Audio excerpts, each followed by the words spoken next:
Unbeaten at home and ready to welcome the Warriors. I'm George Riley. This is Touchline.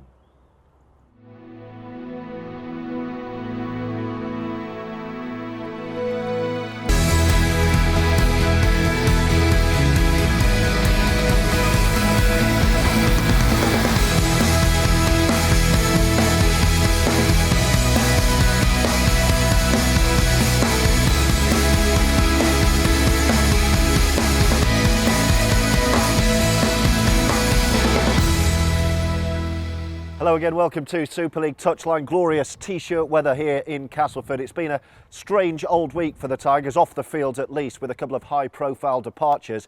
On it though, here, the form's been good. They're unbeaten and the Wigan Warriors come to town next. All the build-up to the big one on the way, along with this lot. We look at the importance of sports science in the modern game. There's a bet of tries from last weekend in top 5. And all the build-up to Sunday's clash between the Tigers and the Warriors.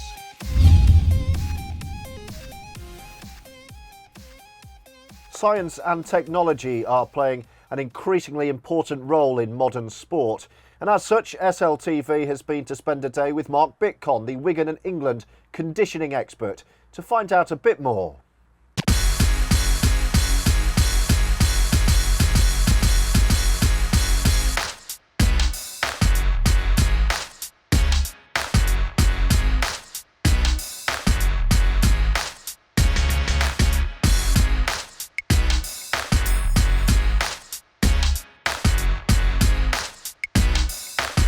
Yeah, I think it's always been important, but now with the modern game, modern sport, not just in rugby league, rugby union, football, all sports now are looking at sports science and looking at areas where they can improve legally, and the advancement of conditioning is probably paralleled with that search for looking for new things, looking for continual improvement. So yeah, it's certainly over the last 10-12 years that I've been involved, most clubs probably had one fitness coach.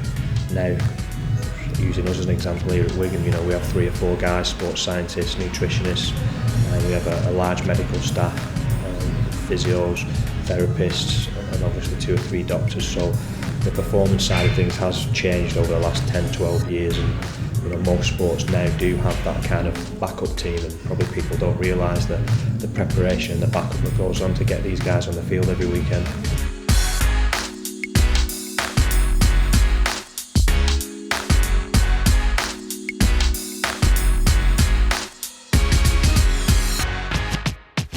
Yeah, everything's continually monitored, so looking at power outputs, GPS, heart rate, there really is nowhere to hide for these guys now.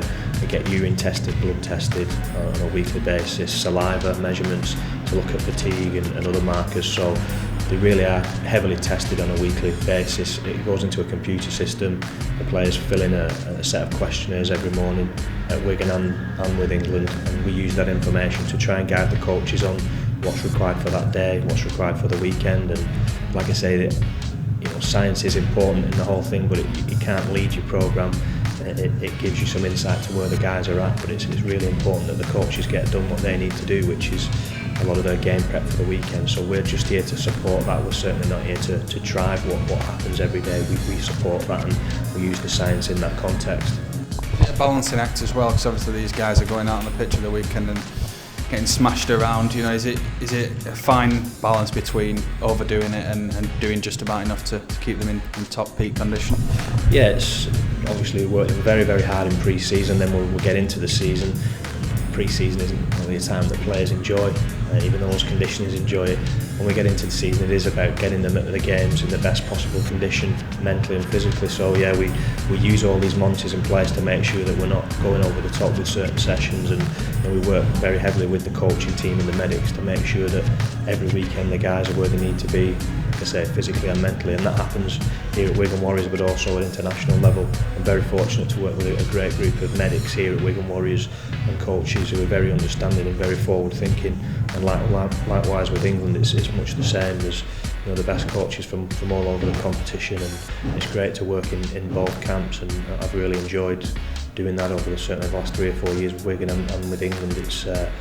it is what we try to create with England, the two-team mentality. This is our day job in working for Wigan, and obviously we want Wigan to win every trophy, every game, every weekend. But the interesting thing coming into the England camp is everybody seems to put that down for a week or 2 days for the common cause, which is hopefully this year to win a World Cup with England. So it's very exciting and very enjoyable to work in both environments. Right, let's get out of the gym and back onto the field. Here's top 5.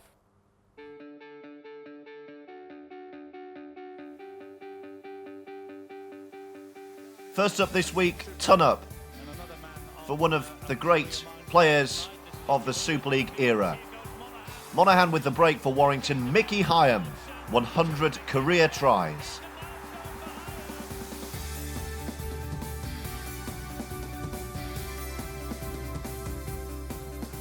Next up, one for St Helens in their win over Bradford. If Willie Manu's in this mood, you rarely stop him.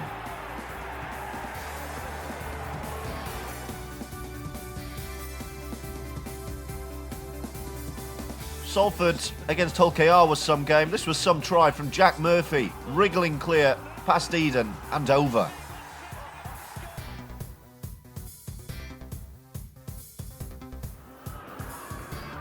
Second best, Sam Tompkins, the man who Murphy's learning off at Wigan. Feeds Blake Green. Could have given it back to Tompkins. He scores himself.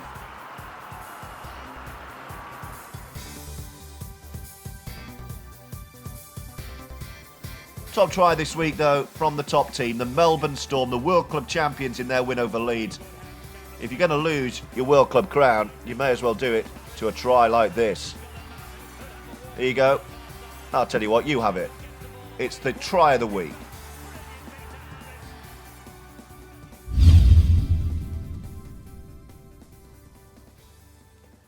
Now, Wigan remain one of Super League's superpowers, of course, but Castleford at home have been pretty tough to beat. In fact, they haven't been beaten.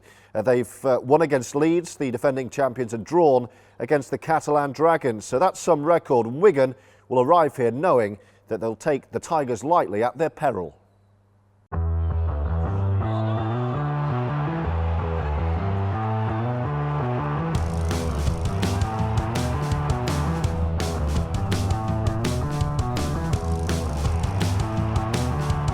What a great result, you know. Catalan, they were up there with the best teams last year, you know, competing. So to get them down on his own patch in the first couple of weeks and get a point from them, I think it's a really good achievement, really, for the club. We're probably a little bit disappointed we didn't take the full 2 points. You know, I think we probably panicked a little bit back towards the back end. We had plenty of opportunities to probably win that game, but like you said, it's a good result for us, isn't it? A great team performance from everyone involved. We got Leeds down here and took 2. We took 1 off Catalan, and you know, hopefully it's just you know, a preview to what we're going to do and keep being consistent at all year. Langy chase, chance here, inside is Webster, Webster scores! All square, 12 all, deep into injury time, here he comes, and he's done it! It's quite a closed-in ground, so everyone's always on top here, so you hear everything, and I'm sure it's going to be pretty packed again this weekend. So, but we love that, we relish that, and like we spoke about, that we want this ground to be somewhere where it's not going to be easy to come and get a win. So so far this year we've got no losses on this ground, and that's where we're looking to keep it.